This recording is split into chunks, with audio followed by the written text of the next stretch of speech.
riche. Les gens me demandent souvent si ma réussite s'est révélée être l'affaire d'une fois, ou si elle s'est poursuivie. Je vais vous dire une chose, en utilisant exactement les principes que j'enseigne, j'ai fait des millions et des millions de dollars, si bien que je suis aujourd'hui plusieurs fois multimillionnaire. Presque tous mes investissements et toutes mes entreprises semblent battre des records. Il y a des gens qui me disent que j'ai la touche magique, car tout ce dans quoi je m'engage se change en mine d'or. Ils ont raison, mais ce qu'ils ne réalisent pas, c'est que le fait d'avoir une touche magique n'est qu'une autre façon de dire et d'avoir un plan financier intérieur réglé sur la réussite. Ce qui est exactement ce dont vous disposerez lorsque vous aurez appris les principes et fait le travail dont il est question dans les pages à venir. Tôt dans notre Millionaire Mind Intensive Seminar, je demande généralement à l'auditoire combien d'entre vous sont venus ici pour apprendre. Il s'agit un peu d'une colle car, comme le dit l'auteur Josh Billings, ce n'est pas ce que nous ignorons qui nous empêche de réussir, c'est ce que nous croyons savoir à tort qui est notre plus grand obstacle.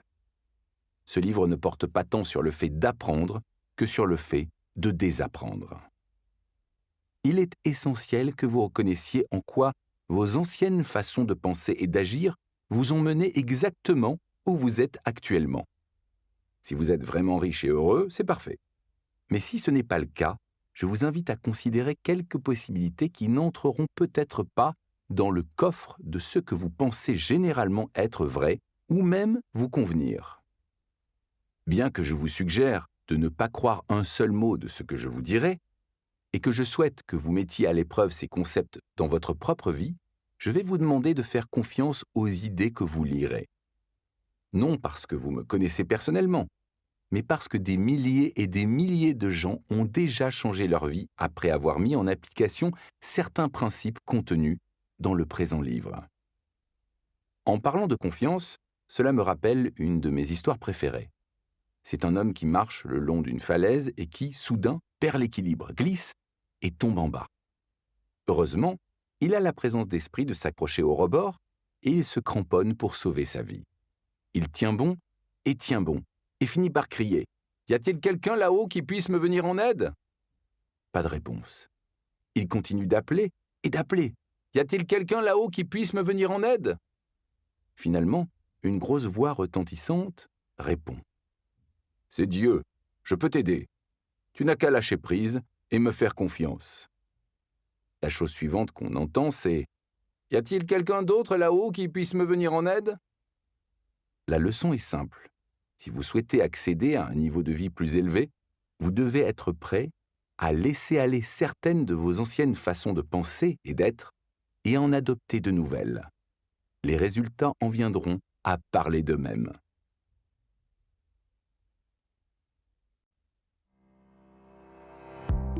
Première partie. Votre plan financier intérieur.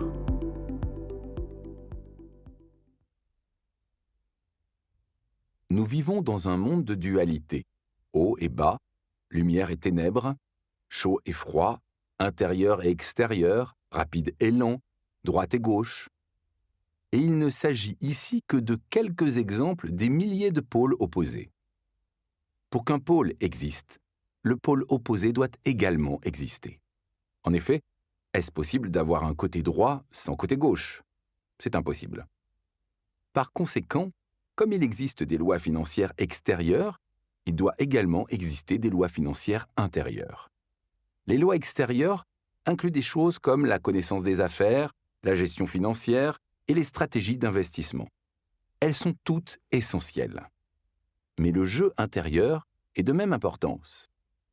On pourrait employer comme analogie celle d'un charpentier et de ses outils. Il est essentiel de posséder les meilleurs outils, mais être le meilleur charpentier qui utilise ses outils d'une main de maître est encore plus important. J'ai pour habitude de dire « Il ne suffit pas d'être au bon endroit au bon moment. Il faut encore être la bonne personne au bon endroit au bon moment. » Cela dit, qui êtes-vous ? Comment pensez-vous ? Quelles sont vos croyances ? Qu'en est-il de vos habitudes et de vos traits de caractère ? Que ressentez-vous par rapport à vous-même ? Dans quelle mesure avez-vous confiance en vous? Avez-vous de l'entre-gens? Dans quelle mesure faites-vous confiance aux autres?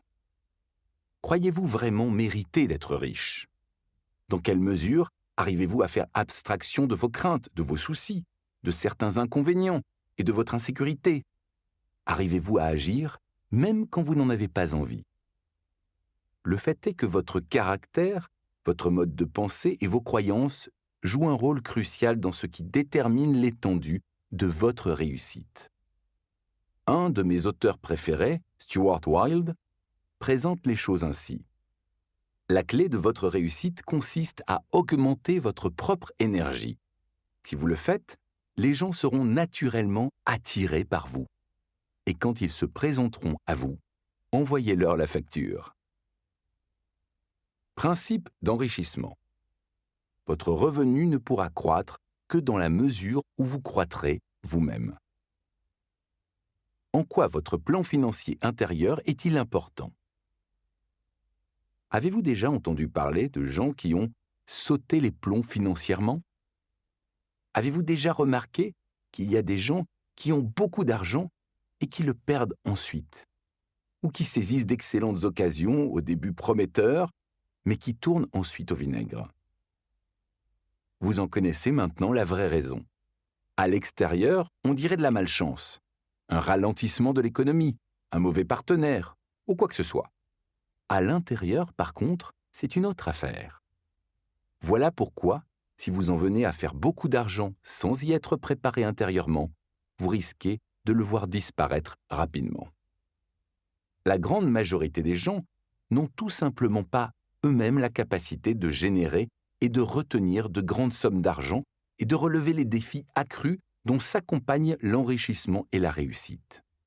Et c'est là, mes amis, la raison principale pour laquelle ils n'ont pas beaucoup d'argent. Les gagnants à la loterie en sont l'exemple parfait. Des recherches ont démontré à maintes reprises que quelle que soit l'importance de la somme gagnée, la plupart des gagnants à la loterie en viennent à retourner à leur état financier d'origine, soit la somme qu'ils sont à l'aise de gérer. Par contre, l'opposé se produit dans le cas des millionnaires qui sont fils de leurs œuvres.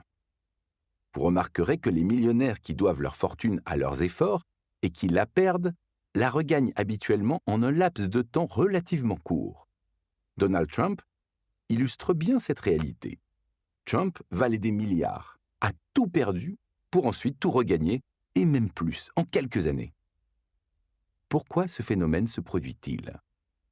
Parce que même s'il arrive que des millionnaires, fils de leurs œuvres, perdent leur fortune, ils ne perdent jamais l'ingrédient le plus important de leur réussite, leur esprit millionnaire. Bien entendu, dans le cas Donald, il s'agit d'un esprit milliardaire. Vous rendez-vous compte que Donald Trump ne pourrait jamais être simplement millionnaire? S'il avait une valeur nette de seulement $1 million, comment pensez-vous qu'il se sentirait par rapport à sa réussite financière? La plupart des gens seraient d'accord pour dire qu'il se sentirait probablement fauché comme un perdant au niveau financier. C'est que le thermostat de Donald Trump est réglé sur les milliards et non sur les millions. Le thermostat financier de la plupart des gens est réglé sur les milliers et non sur les millions. Celui de certaines personnes est réglé sur les centaines, pas même sur les milliers, et celui d'autres personnes est réglé sur -0. Ils gèlent littéralement et ils en ignorent totalement la cause. La réalité, c'est que la plupart des gens n'exploitent pas leur plein potentiel. La majorité d'entre eux ne connaissent pas la réussite. Des recherches ont démontré que 80% des gens ne connaîtront jamais l'autonomie financière qu'ils aimeraient connaître et que 80% des gens ne se diront jamais vraiment heureux. La raison est simple. La plupart des gens sont inconscients. Ils somnolent au volant. Ils travaillent et pensent à un niveau de vie superficiel en fonction uniquement de ce qu'ils peuvent voir. Ils ne vivent que dans le monde visible. Les racines créent les fruits. Imaginez un arbre. Supposons que cet arbre représente l'arbre de la vie. Dans cet arbre, il y a des fruits. Dans la vie, nos fruits sont nos résultats. nous regardons nos fruits, nos résultats, et ils nous déplaisent. Il n'y en a pas suffisamment, ils sont trop petits, et ils n'ont pas bon goût. Alors qu'avons-nous tendance à faire? La plupart d'entre nous font encore plus attention aux fruits, à leurs résultats, et se concentrent encore plus sur eux. Mais à quoi exactement devons-nous la création de ces fruits en particulier? Aux semences et aux racines qui créent ces fruits. C'est ce qu'il y a dans le sol qui crée ce qu'il y a au-dessus du sol. C'est ce qui est invisible qui crée ce qui est visible. Qu'est-ce que cela veut donc dire?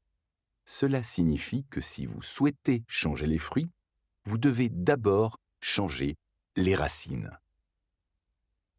Principe d'enrichissement.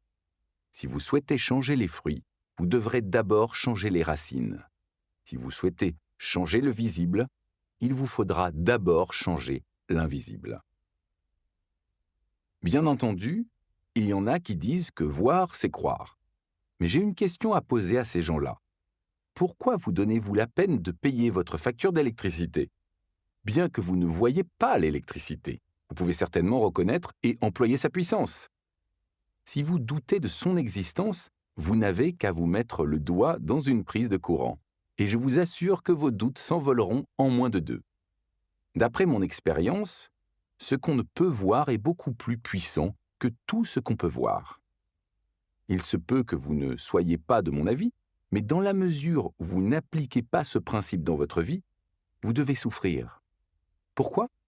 Parce que vous allez à l'encontre des lois de la nature, selon lesquelles ce qui est dans le sol crée ce qui sort du sol, ce qui est invisible crée ce qui est visible. En tant qu'être humain, nous faisons partie de la nature. Nous ne sommes pas au-dessus d'elle.